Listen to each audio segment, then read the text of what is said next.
Hello everyone, in this video we are just going to create cooperative semaphores in real-time operating system. Let's get started. So what do you mean by a cooperative semaphores? In the last video we just implemented semaphores for each of the tasks that is running in a round-robin fashion in our scheduler or real-time operating system that we developed. Here is that. This is task 0, task 1 and task 2 which are running in the scheduler, and all these tasks are using the UART peripheral, that is UART2 peripheral of the STM32F446RE microcontroller for transmission in the operation. For sharing this peripheral among all these three tasks, we are just using the semaphores. Semaphore 0, we are just waiting here to get the semaphore 0 before accessing the UART peripheral. Here we are waiting for semaphore 1 for accessing the UART peripheral, and here we are waiting for semaphore 2 for accessing the UART peripheral.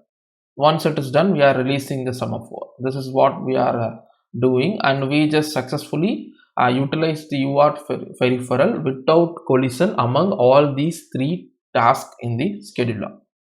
And I hope you watched the previous video. Just watch that and come to this video for better understanding. Don't skip the previous video where we just re-implemented the semaphores. And in the implemented semaphore, you can clearly see this wait function has some trouble. That is, it is waiting here in this while loop until the semaphore value is 1, which means just assume we are entering the task 0 and we are entering inside this RTOS semaphore wait passed with the parameter of semaphore 0. Here, until the semaphore 0 value is 0, we are going to spin around in this while loop, which will waste some CPU cycles, which is actually a cycle waste for every CPU. So for avoiding this, we are just going to release the processor to the task which is ready with the semaphore, so that the CPU cycles is not wasted. So this is what we are going to do. So for that, I'm just going to copy this function and paste it here, and here I can call it as cooperative wait, and in this function I can call this thread release function. So this thread release will clear the sysdig current value and it will trigger the sysdig interrupt. So inside this cooperative wait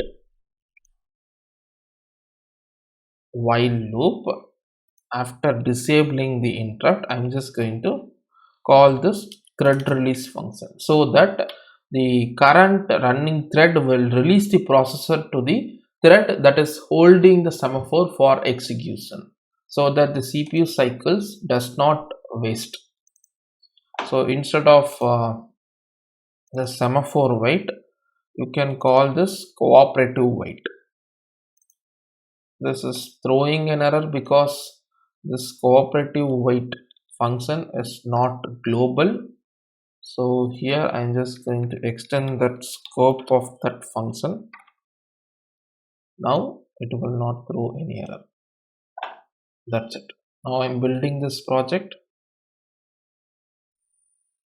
and I'm just going to click on this debug view icon for moving to the debug view after flashing the software. I'm running this program. Now when I try to run the serial terminal software, you can see the output is proper, that is each task is utilizing the UART peripheral without intervention from any other task. That's it. So we just implemented the cooperative semaphores with mutual understanding among each thread in the real-time operating system or scheduler.